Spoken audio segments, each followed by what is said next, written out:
کہ ابو سعید خدری رضی اللہ تعالیٰ عنہ بما اصحاب کے کسی سفر میں تشریف فرما دے.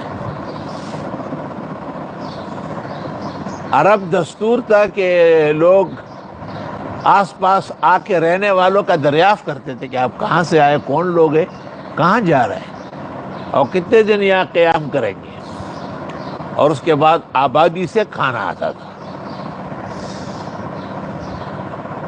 یہ نفوس قدسیہ روئے زمین پر ملائک کی جماعت، ان کے قریب میں آ ٹھہری اور وہ ٹس سے مس نہیں ہوئے. یہ حیران تھے کہ عرب دستور کہاں چلا گیا. اتنے میں اس قبیلے کے سردار کو کہیں سے سانپ نے ڈسا. فَسَعَوْا لَهُ كُلَّ شَيْءٍ فَلَمْ يَنْفَعْهُ. بخاری. ہر طرح کوشش کی، کوئی آرام نہیں آیا. ان کو کہا گیا کہ یہ سفید پوش آ کے یہاں ٹھہرے ہوئے نبی آخر زمان کے لوگ ہیں، ان سے تو پتہ کرو، شاید کوئی کام کاج بھی. وہ لوگ آئے اور انہوں نے کہا کہ دیکھیں ہمارے امیر کو سانپ نے ڈسا ہے، ہم نے تو بڑی کوشش کی اور ہر طرح کے سپیرے اور دوائیں استعمال کی، امیر مرنے کے قریب ہو رہا.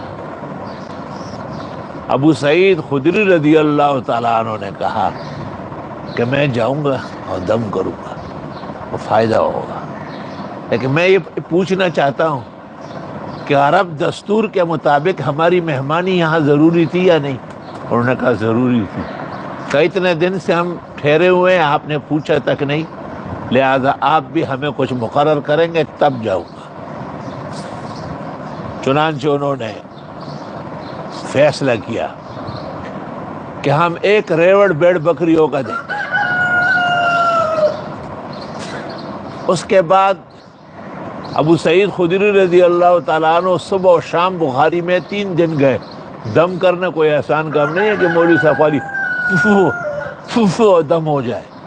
دم کام ہے، ھذا فعل عظیم و عجیب. 3 دن 3 صبح و شام ابو سعید خدری گئے اور وہاں ان کو دم کیا. امیر کو بالکل آرام آیا اور امیر نے کہا جو آپ نے طے کیا ہے اس سے زیادہ دے دیں. 3 روایتیں ہیں. ایک روایت میں ہے کہ 30 بکرے تھے، دوسری میں ہے کہ 80 تھے، سنن کی ایک روایت میں 120 ہے. علماء دین کہتے ہیں کہ 30 بڑے ہوں گے اور ان کے بچوں سمیت 80 ہوں گے. بعضوں کے بچے 2 3 ہوتے ہیں، وہ ملا لے تو 120 ہو جائیں گے. جب حضرت ابو سعید خدری یہ ریوڑ لے کے آئے تو صحابہ نے کہا اخذت علی کتاب اللہ اجرا، یہ قرآن پر اجر لیا آپ نے؟ یہ اشکال تو پہلے ہو چکا ہے جو آپ خواہ ناخواندہ قسم کے لوگ کر رہے ہیں.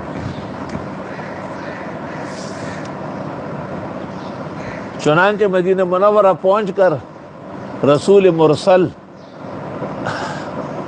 نبی مکرم صلی اللہ علیہ وسلم کی خدمت میں عرض کیا.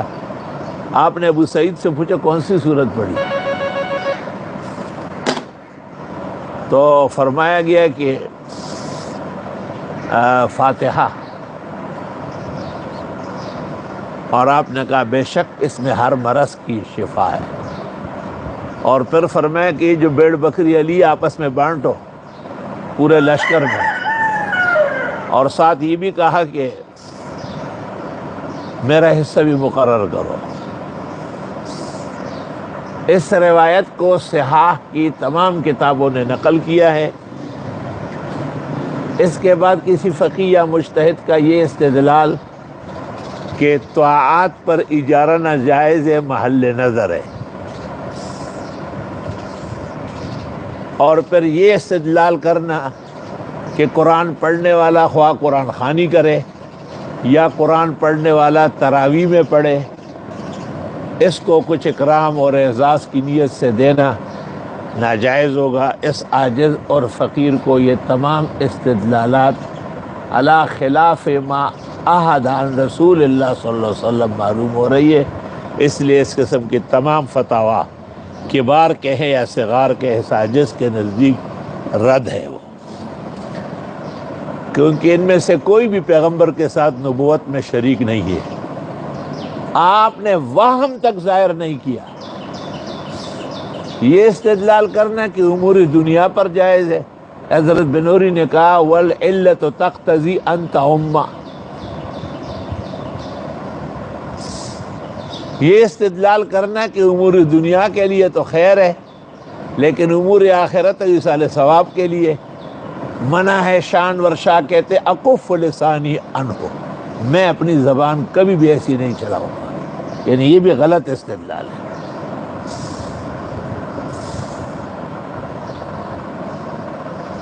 ترمذی شریف میں ہے کہ جب پیغمبر نے تیس الفحل کو منع کیا کہ اونٹ اونٹنی کو چھوڑ دے یا بکرا بکری کو، اور اس کے بعد وہ کچھ انعام و اکرام کرتے، یہ تو آپ پیشاب بیچ رہے، انہوں نے کہا نحن نکرم، ہمارے یہاں اکرام کے طور پہ دیا جاتا ہے، آپ نے کہا جائز ہے۔ تو پیغمبر نے جب اس کے اصل معانی اور اصل ماحول سمجھ لیے تو فتویٰ بدل دیا، یہ فتوے نہیں بدلتے ہیں، اور ہر سال میرا اور ان کا جو ہے نا گتما گتمی ہوتی ہے، میں ان کے لیے تکڑا ہوں اللہ کے فضل سے۔ یہ کبھی ایک بزرگ کا نام کہ یہ سارے بزرگ سر آنکھوں پر، میرے بھی بزرگ ہے، میرے بھی محترم ہے اور مکرم ہے، لیکن میں پیغمبر مرسل محمد مصطفیٰ احمد مجتبیٰ صلی اللہ علیہ وسلم کی صریح حدیث ایک لفظ یہ ہے ان خیر ما اخذتم علیہ اجرا کتاب اللہ، بہترین اجرت وہ ہے جو کتاب اللہ پر ملے، اور ان احق ما اخذتم علیہ اجرا کتاب اللہ، سب سے حقدار اجر تو وہ ہے جو قرآن پڑھے اور پھر ملے، تو قرآن خوانی پر لینا دینا صرف جائز نہیں باعث ثواب ہے، تراویح کے حافظ کو کچھ لینا دینا صرف جائز نہیں، اس زمانے میں واجب کے درجے میں ہے، یقیناً اکرام ہے، اور اسی فتوی پر میں قائم ہوں اور قائم رہوں گا، اور ساڑھا پلہ بھاری۔ اللہ تعالیٰ جزائے خیر دے ندوے کے اس فقیہ کو جس نے القاموس فی الفقہ لکھا ہے، اور اس نے مانعین کے بھی ادلہ نقل کیے اور مجوزین کے بھی، اخیر میں لکھا مانعین کے ادلہ کمزور کچے پھیکے پھیکے، اور مجوزین کے ادلہ صحیح درست اور زوردار ہے۔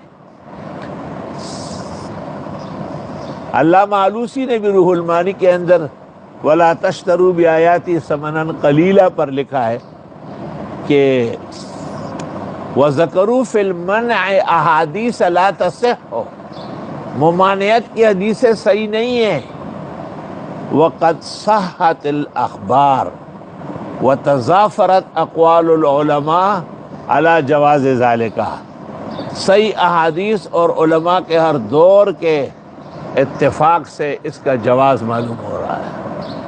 کائنات اسی پر آباد ہے الحمدللہ۔